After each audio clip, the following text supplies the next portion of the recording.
चंद्रगुप्त मौर्य। चंद्रगुप्त मौर्य ने अपने बाहुबल और अदम्य साहस से भारत में राजनीतिक एकता स्थापित की। उस समय यूनानी सम्राट सिकंदर अपनी विजय पताका फहराकर भारत से लौट चुका था। सिंध, पंजाब तथा सीमा प्रदेश का शासन उसने अपने यूनानी अधिकारियों के हाथ में दे रखा था। विदेशी अधिकारियों का शासन अत्याचारपूर्ण था। प्रजा अत्यंत दुखी और असंतुष्ट थी। सिकंदर के आक्रमण का विरोध करने में भारतवासी सफल भले ही ना हो सके, लेकिन उनके मन में अपने देश को स्वतंत्र कराने की इच्छा बराबर बनी रहती थी। यूनानी अधिकारियों के अत्याचार से विरोध की ये आग और भी भड़क उठी। उनको आवश्यकता थी तो केवल एक ऐसे नायक की जो इन्हें दिशा निर्देश दे सके और उनका पथ प्रदर्शक बन सके। संयोगवश चंद्रगुप्त मौर्य जैसे साहसी और महत्वाकांक्षी युवक का इन्हें नेतृत्व मिल गया। चंद्रगुप्त ने सेना संगठित की और यूनानियों को भारत भूमि से बाहर निकाल दिया।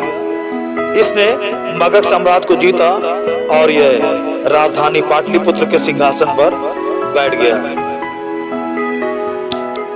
चंद्रगुप्त मौर्य ने उत्तर भारत पर अपना प्रभुत्व स्थापित करने के पश्चात यह अनुभव किया कि संपूर्ण देश को एक सूत्र में बांधने के लिए दक्षिण भारत पर भी विजय प्राप्त करना आवश्यक है। धीरे धीरे बंगाल तथा मालवा आदि पर चंद्रगुप्त ने अपना अधिकार कर लिया।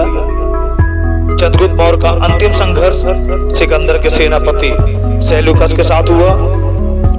यूनानी और भारतीय सेना में घमासान युद्ध हुआ, जिसमें चंद्रगुप्त की विजय हुई। अपनी पराजय मानकर सेल्यूकस को चंद्रगुप्त से संधि करनी पड़ी। संधि को सुदृढ़ बनाने के लिए सेल्यूकस ने अपनी पुत्री का विवाह भी चंद्रगुप्त मौर्य से कर दिया और मेघास्थनीर नामक एक राजदूत भी चंद्रगुप्त के दरबार में भेजा।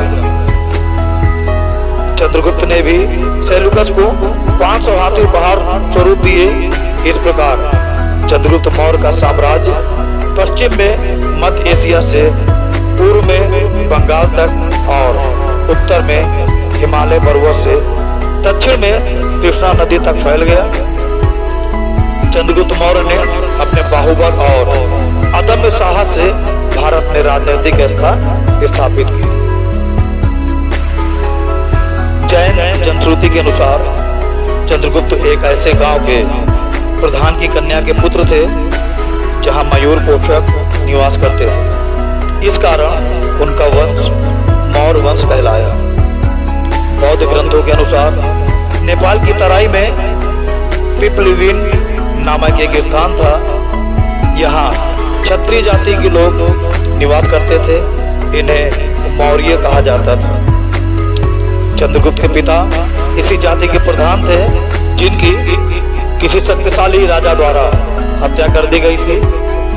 अपने पुत्र को सुरक्षित रखने के लिए इनकी माता अपने संबंधियों के साथ कहीं अन्यत्र चली गई और राजवंश से गुप्त रखा। कालांतर में कौटिल्य, जिसे चाणक्य के नाम से जानते हैं, नामक ब्राह्मण की सहायता से चंद्रगुप्त मौर्य की शिक्षा दीक्षा पूरी हुई। अपने विशाल साम्राज्य की व्यवस्था को इसने 3 भागों में बांट दिया था: केंद्रीय शासन, प्रांतीय शासन, स्थानीय शासन। सेना, पुलिस तथा गुप्तचर व्यवस्था उत्तम कोटि की थी। वह प्रजा की उन्नति तथा सुख सुविधाओं के लिए सदैव तत्पर रहता था। इसने अनेक धर्मशालाएं, पाठशालाएं, अस्पताल, नहरें और सड़कें बनवाई। लगभग 24 वर्ष राज्य का सफल संचालन करने के पश्चात सम्राट चंद्रगुप्त ने अपने पुत्र बिंदुसार को शासन का कार्यभार सौंप दिया और स्वयं कुछ वर्ष साधक के रूप में जीवन व्यतीत करने हेतु जैन मुनि भद्रबाहु के साथ चंद्रगिरी पर्वत पर रहे। यहीं 298 ईसा पूर्व में उनका निधन हो गया।